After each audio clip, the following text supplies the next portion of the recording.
আমরা বিভিন্ন মাধ্যমে জানতে পারছি যে হাইকোর্টে বিচারক নিয়োগের একটা প্রক্রিয়া চলমান আছে। আমরা আগে যেটা দেখেছি বিভিন্ন রাজনৈতিক সরকারের সময় রাজনৈতিক দলগুলোর বিভিন্ন যে চেম্বার আছে তারা নিজেরা তাদের তদবির সুপারিশ এই চেম্বারের মিছিলের লোক ওই চেম্বারের স্লোগান দেওয়ার লোক এই ধরনের প্রসেসের মধ্য দিয়ে বিভিন্ন জনকে তারা নিয়োগ দেওয়া হতো। আমরা কন্টিনিউয়াসলি এই পার্টির পক্ষ থেকে গত অক্টোবর মাসে বিচার বিভাগ সংস্কার এবং একটা সুপারিশমালা দিয়েছিলাম এবং সেই সুপারিশমালাতে একটা পার্টিকুলার জায়গা ছিল সচিবালয় করার ব্যাপারে ছিল এবং জুডিশিয়াল অ্যাপয়েন্টমেন্ট কমিশন করবার ব্যাপারে, যে এই তদবির এবং ব্যক্তিগত কানাকানি ফুসাফুসি টাইপের নিয়োগ বাণিজ্য বন্ধ হওয়ার জন্য। তো সেটার প্রেক্ষিতে একটা অ্যাপয়েন্টমেন্ট অর্ডিন্যান্স জারি হয়েছে এবং এটা আমরা স্বাগত জানাই। এটার কিছু ত্রুটি বিচ্যুতি আছে যেটা নিয়ে অলরেডি আলাপ চলছে, বাট স্টার্টিং হিসাবে এটা একটা ভালো জায়গা। দ্বিতীয় পর্যায়ে আমরা দেখলাম যে এই সরকার আসার পরেই 23 জন বিচারপতি নিয়োগ হয়েছিল এবং এই নিয়োগকৃত বিচারপতিদের মাঝে অনেকেই যোগ্য মানুষ ছিলেন, কোনো সন্দেহ নাই, কিন্তু পদ্ধতিটা ফেয়ার ছিল না, এটা আমরা রাইট মনে করি নাই। আবার অনেক বিচারপতিকে ছুটিতে পাঠানো হয়েছে, পার্মানেন্টলি অবসরে দিয়ে দেওয়া হয়েছে কোনো প্রসেস ফলো না করে। অতএব এই প্রসেসগুলো ডেভেলপ করাটা জরুরি বিচার বিভাগকে গতিশীল করা এবং প্রাতিষ্ঠানিক করবার জন্য। সম্প্রতি যেটা দেখলাম, নতুন করে আবার হাইকোর্টে বিচারপতি নিয়োগ হবে এবং এই নিয়োগের জন্য যে আবেদন করবার জন্য বলা হয়েছিল 400+ আবেদন পড়েছে এবং তার ভিতর থেকে 40 জনকে ইতিমধ্যে গত শুক্রবার নাকি সাক্ষাৎকারের জন্য ডাকা হয়েছে। যাদের আবেদন পড়েছে অথবা যাদের সাক্ষাৎকার নেওয়া হয়েছে তাদের ভিতরে আমরা জানতে পারলাম যে অনেক যোগ্য মানুষদেরকেও সাক্ষাৎকারের জন্য এখনও ডাকা হয় নাই, অথচ অনেক অযোগ্য এবং আমলাগিরি করেছেন বিচার প্রশাসন থেকে এসে, যারা মন্ত্রণালয়ে গত আওয়ামী লীগের সময়টাতে দালালিপনা করেছেন, সাবেক সরকারের ডেপুটি অ্যাটর্নি জেনারেল ছিলেন, তাদের আত্মীয় স্বজন ছিলেন, পুরো সিন্ডিকেটেড বাণিজ্য করেছেন, এমন মানুষজন যেমন আছে, বর্তমানেও বিভিন্ন রাজনৈতিক দলের মিছিল স্লোগানে সক্রিয় ছিলেন খুবই অযোগ্য টাইপের অথবা কম দক্ষ টাইপের লোকদেরকেও আমরা দেখতে পাচ্ছি। এবং এখানে একটা কোটারি কাজ করতেছে যে অমুক চেম্বারের লোক, অমুক চেম্বারের লোক, অমুক সিনিয়রের লোক, অমুক নেতার লোক, বার অ্যাসোসিয়েশন অথবা বার কাউন্সিলের অমুক নেতার জুনিয়র, এই যে ফ্রেমে ইন্টারভিউর জন্য অথবা আবেদনের জন্য সিলেক্ট করা হচ্ছে, আমরা এইটাকে খুবই দুঃখজনক মনে করছি এবং আমরা মনে করছি যে এটা চলতে পারা উচিত না।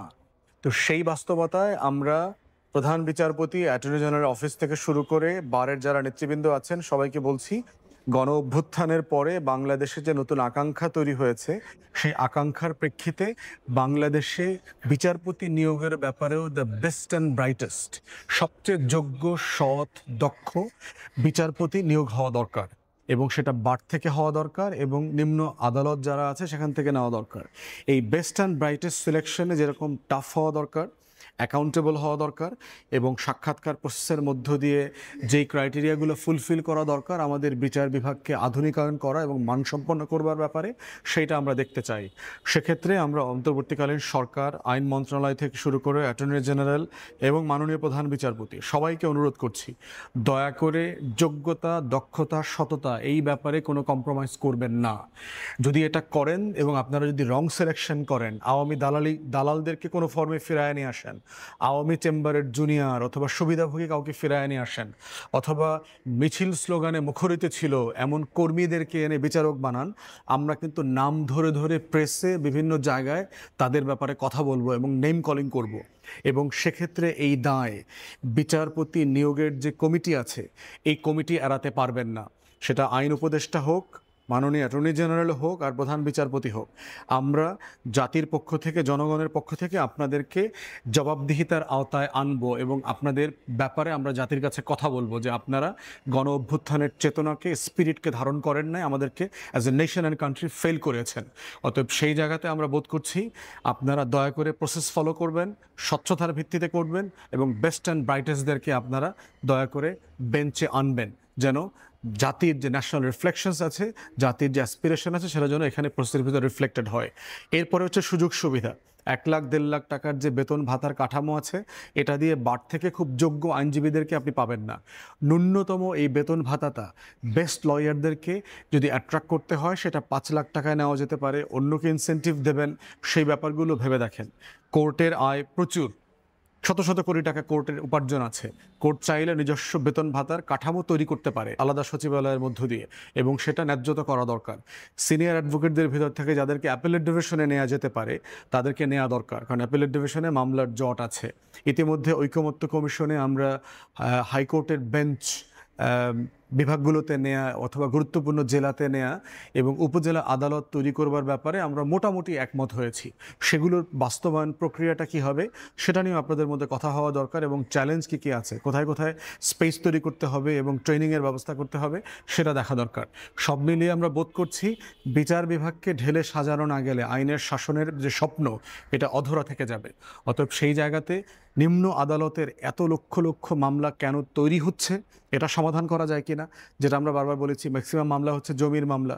জমির মামলা যদি আপনি রিটায়ার্ড জাজকে দিয়ে সার্ভেয়ারকে দিয়ে ফিল্ডে পাঠায়া সমাধান করেন, সালিশি বা বন্দোবস্ত করেন, তাহলে এটা সমাধান হয়ে যাবে। দ্বিতীয় সবচেয়ে বেশি মামলা তৈরি করছে হচ্ছে বাংলাদেশের পুলিশের মাধ্যমে, থানার মাধ্যমে মামলা আসে। প্রত্যেকটা পুলিশ স্টেশনে যদি আমরা সাবেক ডিস্ট্রিক্ট জাজ, রিটায়ার্ড যারা সেশন জাজ ছিলেন এমন লোকদেরকে রাখতে পারি, তাহলে পুলিশের সামনেই এগুলো যদি বিচার সমস্যা করে ফেলতে পারে প্রত্যেকটা থানায়, তাহলে এটার মামলায় রূপান্তরিত হবে না। এই ধরনের কিছু ইনোভেটিভ আইডিয়া আমরা ড্রাস্টিকলি করতে পারি কিনা, করলে যেটা হবে একটা এই যে জট লেগে আছে ইনসাফের না পাওয়ার জট, এই জট থেকে জাতি মুক্তি পাবে। আমরা আশা করছি প্রধান বিচারপতি নেতৃত্বে মাননীয় আইন উপদেষ্টা, মাননীয় অ্যাটর্নি জেনারেল যারা আছেন সবাই এই একটা কালেকটিভ লিডারশিপ দেবেন এই জায়গাতে, যেন আমরা এটার উত্তরণ করতে পারি। ধন্যবাদ।